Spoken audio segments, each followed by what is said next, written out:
हम मिथिला के बेटा छी, माधव हमर नाम यो। हम छी गंगा राम झा भैया, सबके करी प्रणाम यो। धन्य भेल जिंदगी हमर, जे जन्म लेलो मिथिला धाम यो।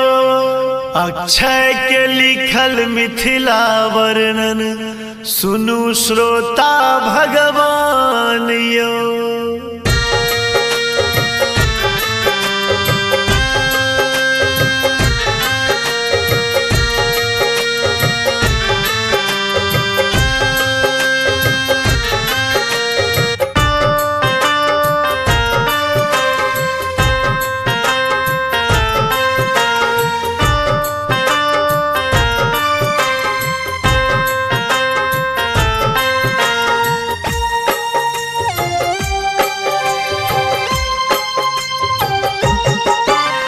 जय धरती पर सिया बहिन, आपहुन छथि श्री राम।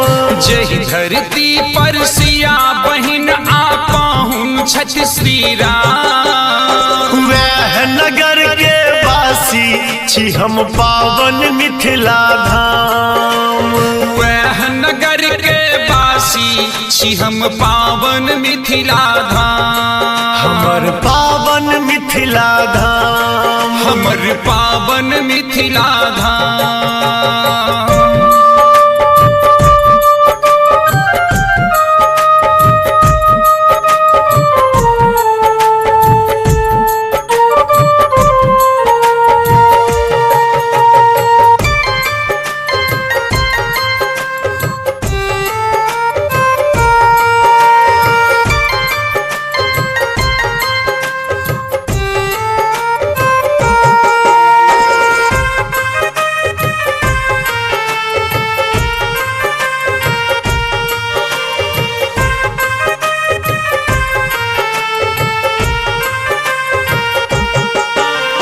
जात पात के भेद कोनो ने, सब मैथिल संतान रे।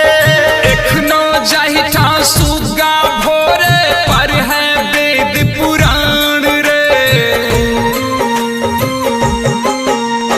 जात पात के भेद कोनो ने, सब मैथिल संतान रे। एखनो जाहिठा सुगा भोरे, पर है वेद पुराण रे। भगवानों से पहिने अपना मैं के करी प्रणाम। भगवानों से पहिने अपना मैं के करी प्रणाम। वह नगर के वासी छी हम, पावन मिथिला धाम। वह नगर के वासी छी हम, पावन मिथिला धाम। हमर पावन मिथिला धाम, हमर पावन मिथिला धाम।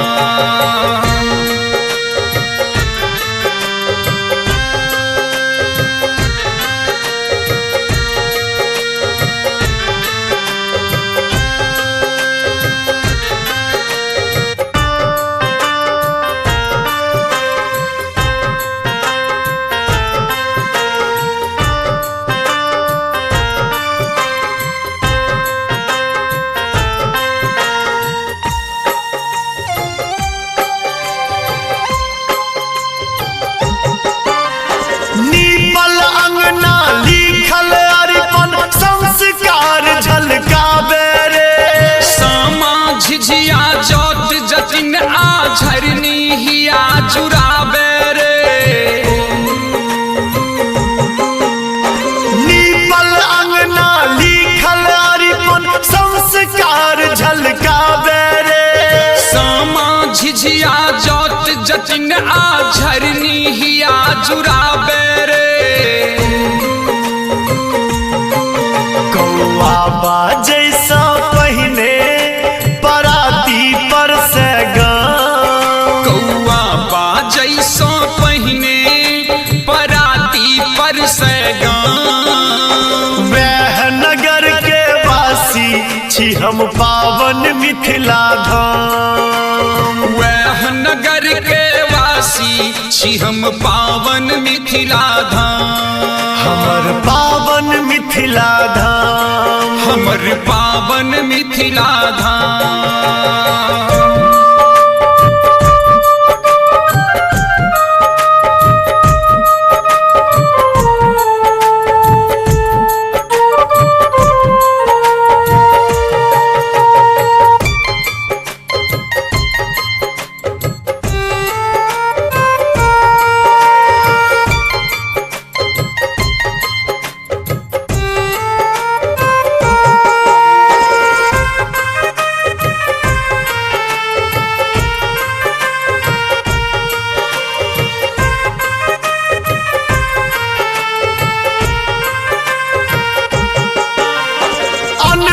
लक्ष्मी आइयो नीता कोठी कान विराजै रे।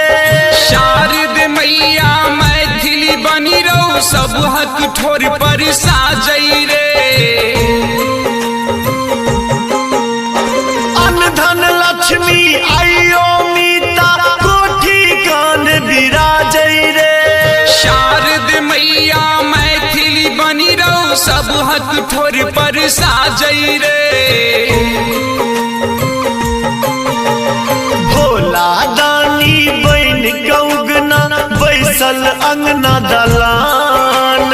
भोला दानी बन कौगना बैसल अंगना दलान। वह नगर के वासी छी हम पावन मिथिला धाम। वह नगर के वासी छी हम पावन मिथिला धाम। हमर पावन मिथिला धाम। हमर पावन मिथिला धाम।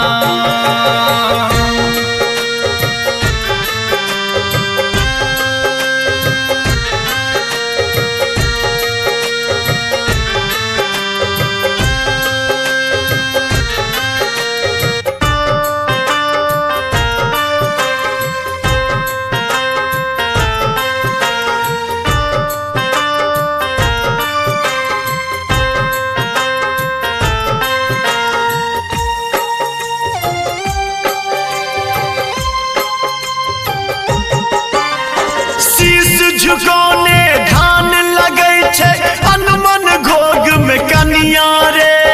आँचर हरियर बाघ लगै छै पोखरि मुस्की चौनिया रे। शीश झुकौने धान लगै छै अनमन घोग में कनिया रे। आँचर हरियर बाघ लगै छै पोखरि मुस्की चौनिया रे।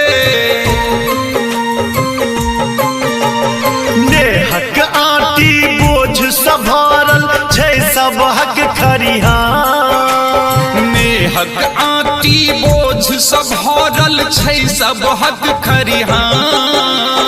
वह नगर के वासी छी हम पावन मिथिला धाम। वह नगर के वासी छी हम पावन मिथिला धाम। हमर पावन मिथिला धाम। हमर पावन मिथिला धाम।